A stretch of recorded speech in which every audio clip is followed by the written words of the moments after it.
കേന്ദ്ര ബജറ്റിൽ കേരളത്തെ പരിഗണിച്ചില്ല. രൂക്ഷ വിമർശനവുമായി ശശി തരൂർ. ലോക്സഭയിലെ ബജറ്റ് ചർച്ചയിൽ കേന്ദ്രത്തിനെതിരെ ആഞ്ഞടിച്ച് ശശി തരൂർ എം.പി. ബജറ്റിൽ പ്രഖ്യാപനങ്ങൾ മാത്രമാണെന്നും ഒന്നും നടപ്പാക്കുന്നില്ലെന്ന് ശശി തരൂർ വിമർശിച്ചു. കാർഷിക മേഖലയെ ബജറ്റിൽ അവഗണിച്ചെന്നും തൊഴിലില്ലായ്മയെ പരിഗണിക്കുന്നില്ലെന്നും തരൂർ കുറ്റപ്പെടുത്തി.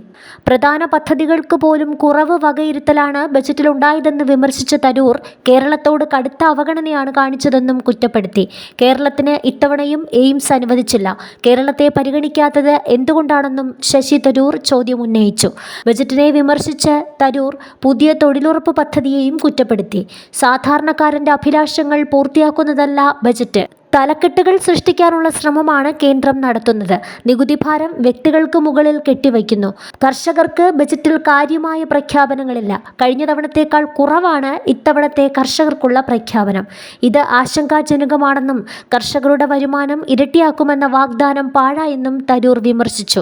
കുരുമുളക് കർഷകർക്കൊന്നുമില്ല. പുതിയ സാങ്കേതിക വിദ്യകൾ ഉപയോഗപ്പെടുത്താനുള്ള പദ്ധതിക്കും കഴിഞ്ഞ ബജറ്റിനേക്കാൾ കുറവ് വകയിരുത്തലാണ് ഉള്ളതെന്ന് ശശി തരൂർ കൂട്ടിച്ചേർത്തു.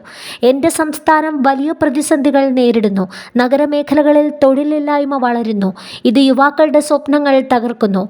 ഇതിനായി നേരിട്ട് വകയിരുത്തിയ തുക ഉപയോഗപ്പെടുത്തിയിട്ടില്ല. പുതിയ തൊഴിലുറപ്പ് പദ്ധതിയെയും തരൂർ വിമർശിച്ചു. തീരദേശ മേഖലയിൽ വലിയ പ്രശ്നങ്ങളുണ്ട്. കടലേറ്റം തുടരുന്നു. ഇതും ബജറ്റിൽ പരിഗണിച്ചില്ലെന്നും തരൂർ ലോക്സഭയിൽ കുറ്റപ്പെടുത്തി. അതേസമയം ലോക്സഭാ സ്പീക്കർക്കെതിരെ പ്രതിപക്ഷം അവിശ്വാസ പ്രമേയ നോട്ടീസ് നൽകി. 120 എംപിമാർ നോട്ടീസിൽ ഒപ്പുവച്ചു.